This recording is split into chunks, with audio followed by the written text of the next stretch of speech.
s'il n'y a pas d'ennemis, il n'y aura pas de méchanceté. Quand il y aura moins d'ennemis, il y aura moins de méchanceté. Josué a déclaré que le soleil s'arrête.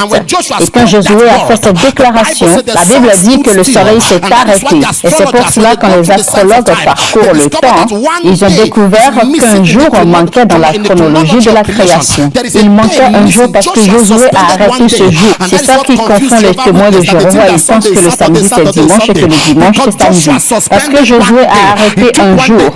Il a enlevé un jour du système. Est-ce que je parle à quelqu'un? Et pourquoi? Parce que quelqu'un a déclaré que le soleil s'arrête. Il y a toujours une main humaine. Une fois un homme, dans 2 Samuel chapitre 20, un homme appelé Shiba, fils de Bichri, soudainement se sont opposés à David. Ils ont parlé contre lui, ils ont dit qu'il n'a pas d'héritage en David. En d'autres termes, séparons-nous de David. Dans 2 Samuel chapitre 20, quand ils ont dit cela, David a dit quoi? Nous venons de finir avec Absalom. Et voici qu'un autre se lève. Au verset 6, David a dit, nous venons d'en finir avec Absalom, mon fils. Alors David dit à Abishai, Sheba, fils de Bichri, va maintenant nous faire plus de tort qu'Absalom. Absalom était mon fils, mais il s'est dressé contre mon territoire. Il s'est levé contre mon royaume. Alors parce que quand Absalom a fait cela, je n'ai rien fait, j'ai gardé silence. Quelqu'un d'autre comme Shiba, le fils de Bichri, se lève contre moi. Poursuivez-le. Et ils l'ont poursuivi. Frère, le diable ne peut jamais fonctionner sans l'être humain. Dieu lui-même ne peut fonctionner sans l'être humain. Vous ne comprenez pas. Les portes.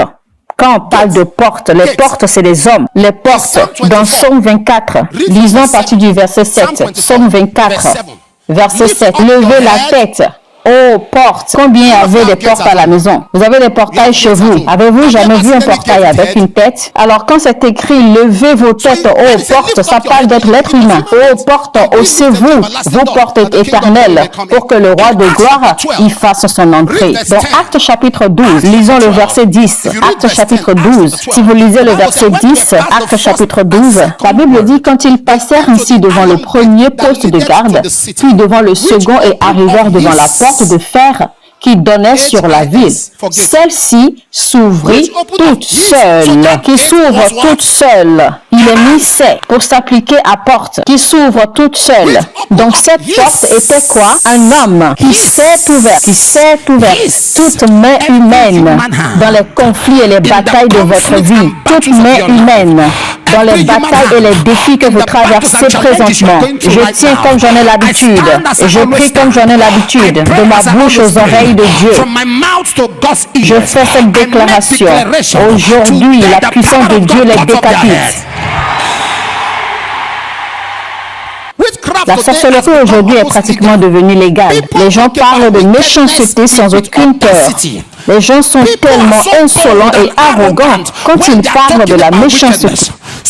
Quelqu'un te dira qu'il va te tuer et il va prendre du temps pour planifier cela. Et pour lui, ça ne veut rien dire. Puis-je vous dire ceci, puisqu'ils ont oublié leur conscience, Dieu va suspendre la miséricorde et leur répondre.